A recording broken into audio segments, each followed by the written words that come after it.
Здравейте, приятели! Днес ще ви представя още едно от видеята, в които ви показвам какво съм грейдвал в NGC.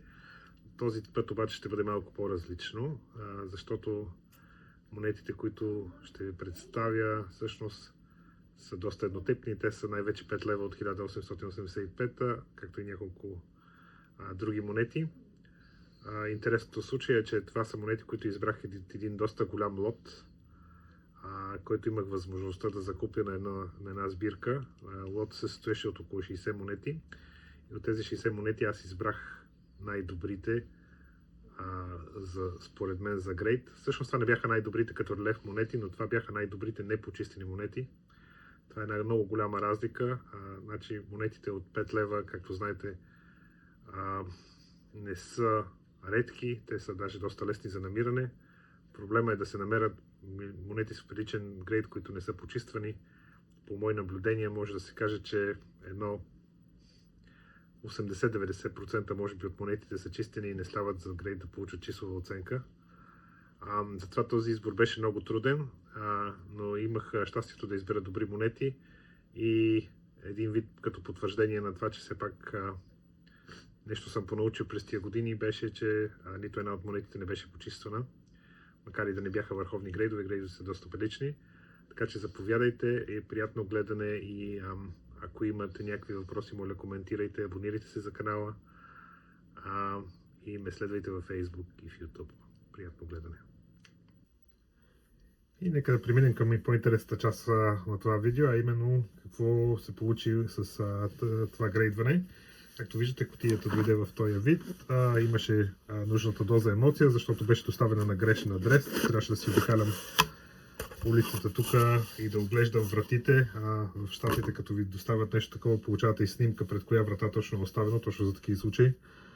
С малко късмет и с доста емоция успях да открия пред коя врата са оставени и да си ги прибера.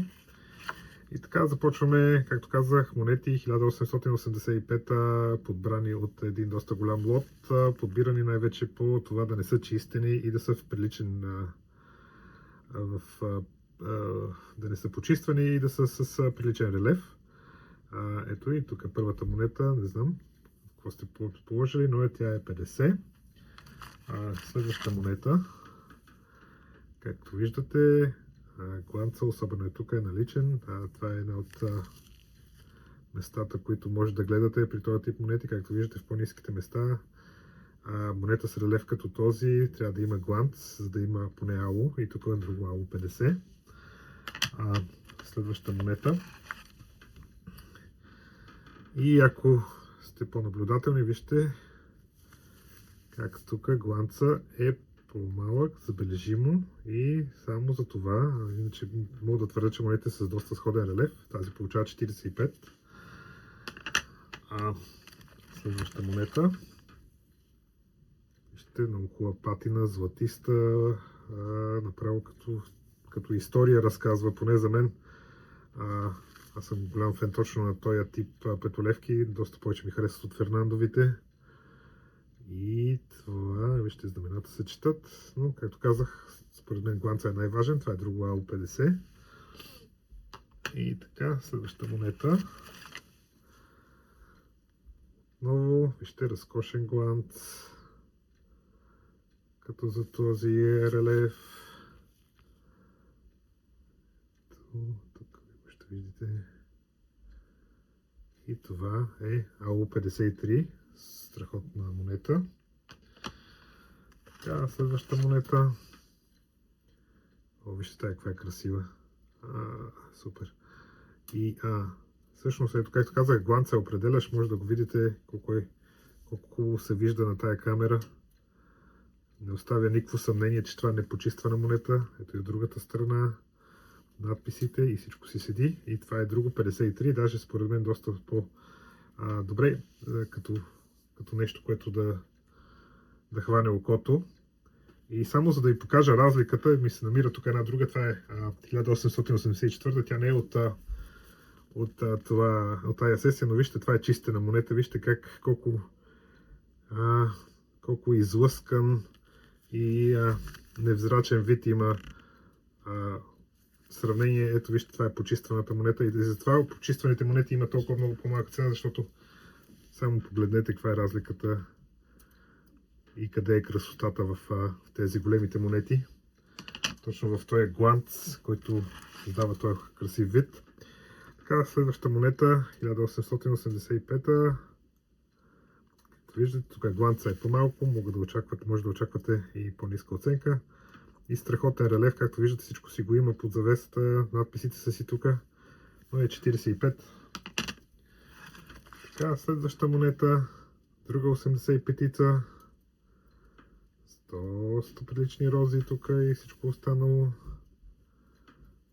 Тази е преценена като 45, както казах. Вече да не се повтарям, ясно е откъде идва грейда. И тук е една 84-ка. Това беше единствената 84-ка, която прецених, че не е почиствана и изпратих. Виждате, всичко си е на мястото. Много приятен гланц. Ето и другата страна. И така. И тя е 53. Като за тая монета, това е просто чудесен резултат. Това ще бъде монета, която ще остане поне за сега в колекцията ми. С супер голямо удоволствие ще си я сложа. Така, следваща монета. Тук, това вече си е стандартни 100 лева от 37 година. Търси се МС, но не винаги мога да се разберем с NGC, кое е според тях и според мен е МС. Така че тук за мен това беше провал. Очаквах 61, може би, защото има все пак гланц по образа на царя, но може би заради полетата, които са доста удрени, са решили да пишат 58. Както и да, също не е зле. Това е монета, която рядко излиза в сравнително в МС. Тук нямах надежда за МС, въпреки че гланца, както виждате, е доста красив и доста пълен от към страната на номинала. И то се личи къде са проблемите, високите части по образа, където има съвсем леко заносване. Според мен това се дължи повече на плитка, на по-слаб удар с матрицата, отколкото на износване, но преценили са го като 55. Аз лично имах известна надежда и за 58. Даже си мисля, че все още има надежда за 58, но аз лично няма да я пращам втори път, но е някъде в този диапазон между 55-58, а грейдера е бил по-консервативен, което е добре. И тук още една 85-ица, последната от тази серия монети. Както виждате, на нея гланц липсва. Тя не е изпратена за оценка, тя е изпратена защото е интересна. Както виждате, тя има грешка, ламинация. Ламинацията може да забележите, ето тук, сега ще се опитам максимално да приближа към камерата. Не знам дали се вижда, това е точно в края на думата съединение. Ето тук във ъгълчето. Не знам как, чакайте само да се опитам да увеличим фокуса, една секунда. С тази ръкавица.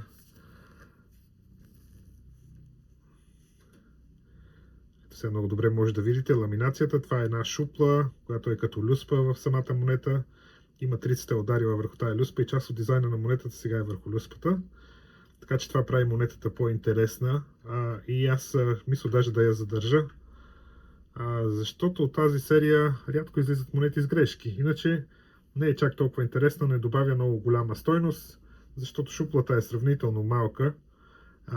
Има монети, където шуплата е, или по-скоро люспата е колкото половината дизайн и тогава е много по-интересно. Но поради това, че няма чак толкова много монети с такава грешка от този период, пак е интересна за мен. Общо взето това беше. Надявам се да ви е било интересно.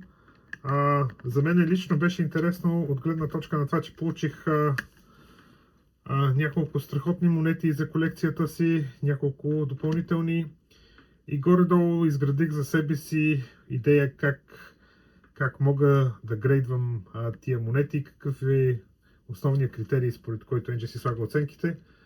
Защото повечето от тия монети са изключително, както казах, трудни да бъдат намерени, нечистени. И когато имате възможност така да видите няколко монети и да сравните, се изгражда доста добра представа как изглежда дадения грейд. Така че за мен беше доста полезно. Надявам се да е било и за вас. Както казах, приятно гледане и на другите ми видеа, ако са ви интересни. Подкрепете канала, абонирайте се и до нови срещи!